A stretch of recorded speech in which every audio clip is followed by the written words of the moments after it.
Hello friends, welcome to our channel mode of classes. आज के इस सेशन में हम mathematics class 9 chapter 1 number system के ऊपर बात करेंगे। चैप्टर को स्टार्ट करने से पहले आपको एक बेसिक नॉलेज होनी चाहिए अबाउट द नंबर्स। तो चलिए पहले हम बात करते हैं कुछ नंबर्स के ऊपर कि नंबर्स कौन कौन से होते हैं और उनको हम किस किस चीज़ों से रिप्रेजेंटेट करते हैं। तो आप देख रहे होंगे कि व्हाइट बोर्ड पे मैंने कुछ नंबर्स पहले से ही नोट डाउन कर रखे हैं। तो चलिए हम पढ़ते हैं, स्टार्ट करते हैं फर्स्ट रियल नंबर से। तो रियल नंबर क्या होते हैं? A number that can be shown a number line, it's called a real number. ऐसे कोई भी नंबर जो कि हम नंबर लाइन के ऊपर शो कर सकते हैं उन्हें हम रियल नंबर लेते हैं। फॉर एग्जांपल, ये एक नंबर लाइन है, ठीक है। कोई भी नंबर या पॉजिटिव नंबर है या फिर वो नेगेटिव नंबर है।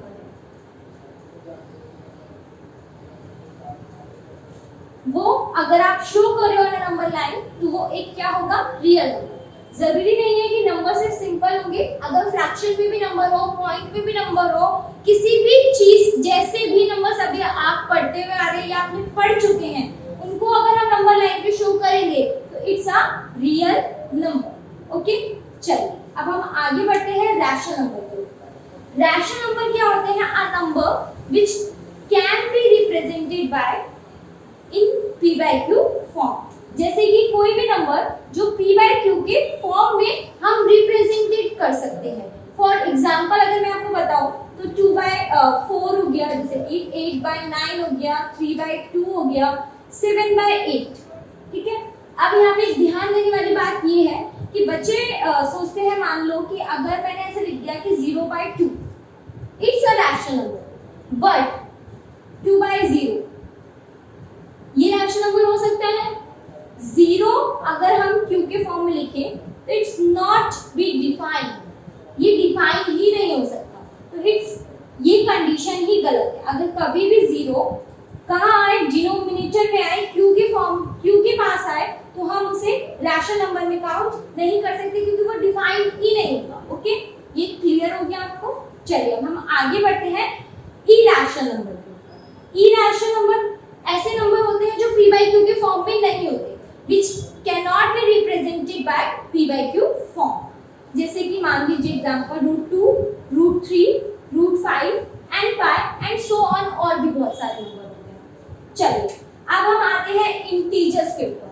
इंटीजर्स क्या होते हैं? Integer is a whole number, ठीक है। कोई भी नेगेटिव होल नंबर, कोई भी पॉजिटिव होल नंबर, और होल नंबर में आपको पता ही है कि 0 को भी काउंट करते हैं, तो 0 इट्स अ इंटीजर।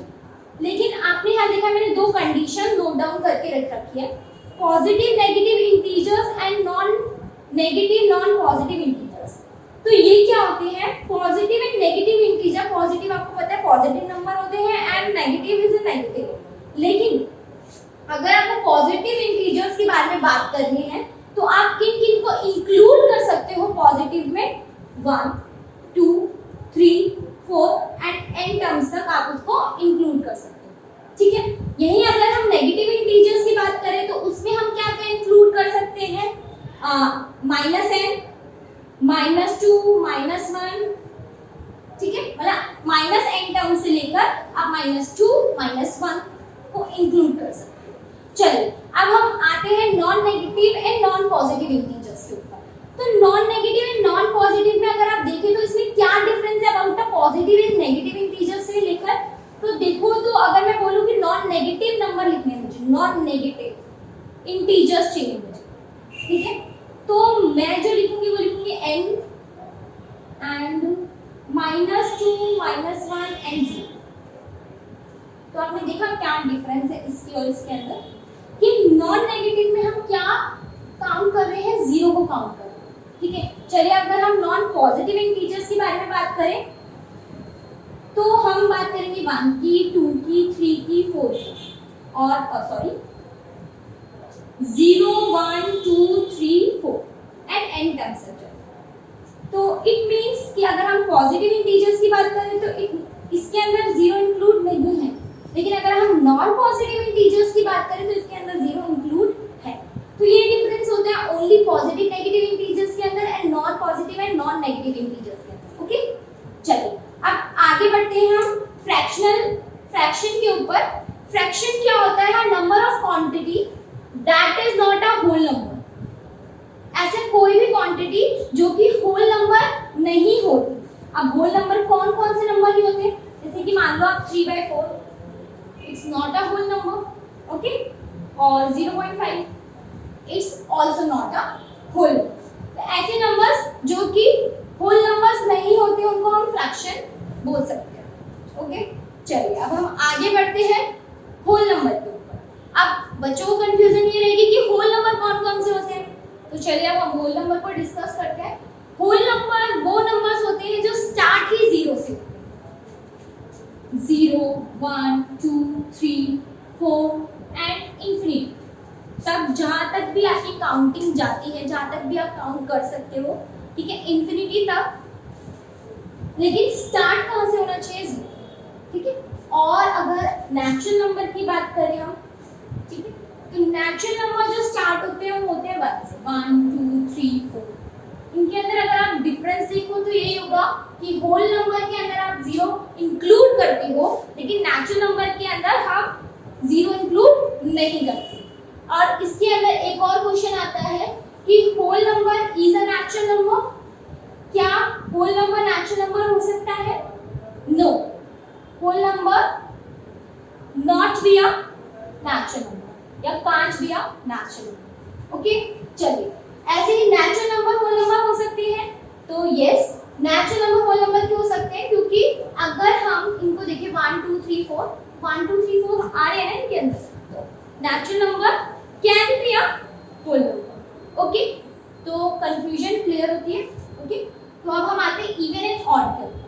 अगर आप इवन एंड ऑड नंबर देखें तो इसके अंदर एक बहुत ही अच्छा मैं एक एग्जांपल देती हूँ। एक तो डिविजिबल बाय 2 होते हैं, सबको पता होता है कि डिविजिबल बाय 2 है, तो इवन नंबर है और डिविजिबल बाय 2 नहीं है तो इट्स एन ऑड नंबर। चलो, लेकिन एक और 0, 2, 4, 6, 8, अगर किसी भी नंबर के पीछे ये नंबर आप देखते हो यूनिट डिजिट पे, तो it's a even number, otherwise वो ऑड नंबर हो जाएगा, ओके। अगर कंडीशन आती है ऐसी कंडीशन कि इवन एंड ऑड आपको फाइंड आउट करने हैं, तो आप किसी भी नंबर के पीछे 0, 2, 4, 6, 8 देख लीजिए यूनिट डिजिट पे, only and only unit digit पे, तो it's a even, otherwise odd, okay.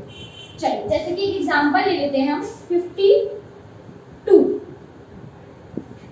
ठीक है। 52 लिया हमने यूनिट डिजिट पे देखा it's 2, it's even number. 61 unit digit पे देखा कि 2, 4, 6, 8 या 0 तो कुछ आ ही नहीं रहा, it's a odd number. Clear हुआ? चलो आगे बढ़ते हैं हम प्राइम नंबर पे। अब प्राइम नंबर कौन से नंबर होते हैं? प्राइम नंबर वो नंबर होते हैं जिसकी सिर्फ और सिर्फ 2 फैक्टर्स होते हैं।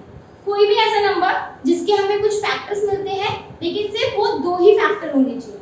जैसे कि मान लीजिए मैंने 2 लिया, नंबर 2 को देखते हैं कि इसके कितने फैक्टर होते हैं। तो नंबर 2 के जो फैक्टर होते हैं, अब फैक्टर बच्चे कंफ्यूज हो जाते हैं कि फैक्टर, ये फैक्टर मतलब कि 2 किस किस के टेबल में आता है, तो 2 या तो 1 के टेबल में आता है या तो अपने टेबल में आता है, तो इसके 2 फैक्टर हुए, ठीक है। तो फैक्टर मींस कि अगर कोई भी नंबर जो कि अपने टेबल में आ रहा है या फिर 1 के टेबल में आ रहा है, तो इट्स अ प्राइम नंबर।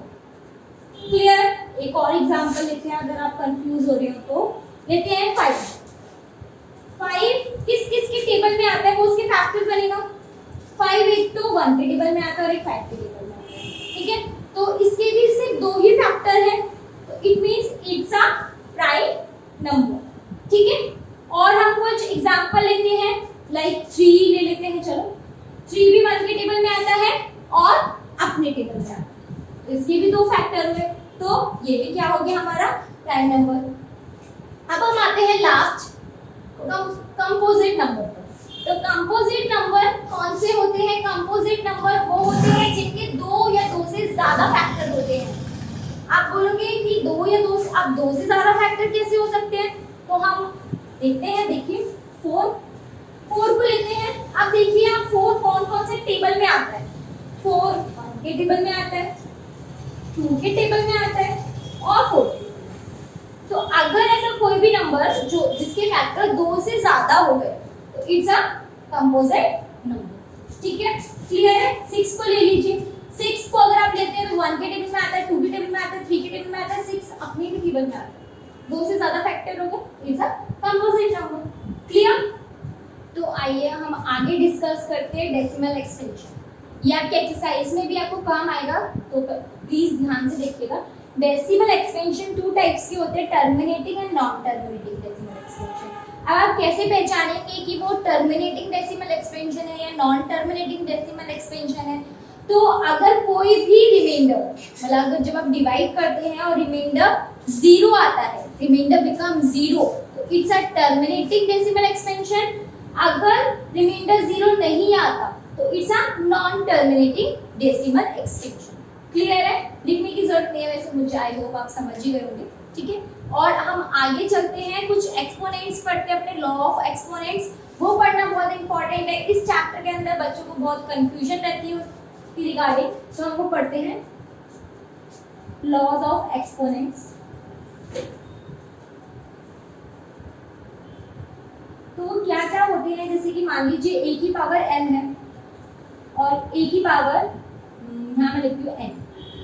तो आप इस चीज पे एक ध्यान दीजिएगा बात कि हमारा a की पावर m है, बीच में साइन इनटू भी हो सकता है, कभी कभी पॉइंट भी देते हैं, तो it's mean same. Point and into का मतलब सेम होता है। ओके, तो अगर बेस सेम है तो पावर हमेशा क्या हो जाती है, प्लस हो जाती है। मतलब जो हमारा बेस है वो एज इट इज लिखा जाएगा, जो दोनों पावर दे रखी है अलग अलग पावर होनी चाहिए, वो प्लस हो जाएगी। क्लियर। फर्स्ट। सेकेंड होता है हमारा कि अगर बेस सेम है लेकिन जो बीच में साइन है वो डिवाइड है, पावर अलग अलग है। डिवाइड के 2 फॉर्म होते हैं, डिवाइड ऐसे भी लिखे जाते हैं, डिवाइड ऐसे, तो इट्स मींस दोनों ही सेम। ठीक है, तो इन दोनों का जो फॉर्मूला होगा वो होगा कि पावर माइनस हो जाएगी। बेस जो भी है एज इट इज वही रहेगा, जो दोनों ऊपर पावर है वो माइनस हो जाएगी। माइनस किस कंडीशन में होगी, जब डिवाइड होगा। ओके, चलिए अब आगे लिखते हैं थर्ड वन। थर्ड वन क्या कहता है कि पावर, अब पावर के ऊपर पावर, मतलब कि एक पावर दे रखी है फिर भी उसके ऊपर पावर है, तो पावर क्या होगा उस टाइम पे, जो भी बेस है हम वो लिखेंगे और पावर इनटू हो जाएगी। क्लियर। अगर पावर 1 है फिर उसके ऊपर भी कोई पावर दे रखी है आपको, तो पावर क्या हो जाएगी, इनटू। चलो आगे बढ़ते हैं। अब मान लीजिए कि बेस हमारे अलग अलग होते हैं लेकिन पावर सेम है और है इनटू है, बीच में साइन किसका, इनटू या फिर पॉइंट। ओके, दोनों सेम। अब हमारे बेस अलग अलग है लेकिन पावर सेम है, तो ऑब्वियस बेस को हम क्या कर देंगे, इनटू, एंड जो भी पावर है उसको एज इट इज लिख देंगे, जो भी पावर होगी। ओके, चलो एक और चीज पढ़ते हैं हम। मान लीजिए अगर रूट ए से इनटू हो रहा है तो आंसर इज ए। ओके, अगर कोई भी नंबर दोनों ही रूट में है और वो आपस में सिमिलर नंबर हैं और वो इनटू होते हैं तो वो अपने नंबर को क्रिएट करेंगे। ठीक है, क्लियर। एक और चीज आपको बताते हैं, मान लीजिए कि a की पावर 0, मतलब कोई भी बेस और उसकी पावर 0 होती है तो वो 1 में कन्वर्ट हो जाएगा। इसमें कन्वर्ट हो जाएगा, 1 में कन्वर्ट हो जाएगा। क्लियर है यहाँ तक। एक और चीज मैं आपको बता देती हूँ, मान लीजिए अगर आपको पावर माइनस में दे रखी है और आपको उसको पॉजिटिव करनी है, मान लीजिए a की पावर -m और आपको पावर पॉजिटिव करनी है, तो आप क्या करोगे, इसका आप रेसिप्रोकल कर दो। जैसे कि नीचे डिनोमिनेटर में कुछ नहीं है तो हम 1 लगा सकते हैं। ओके, अगर इसका रेसिप्रोकल करें इन दोनों नंबर का तो 1 ऊपर हो जाएगा और a नीचे, पावर किसके ऊपर थी, a के ऊपर, नेगेटिव थी, पॉजिटिव हो जाएगी। ओके, इसका हम ऑपोजिट भी कर सकते हैं, कभी ये दिया होता है तो आप इसको इस तरीके से लिख सकते हैं। Okay, clear. आई होप सब क्लियर है।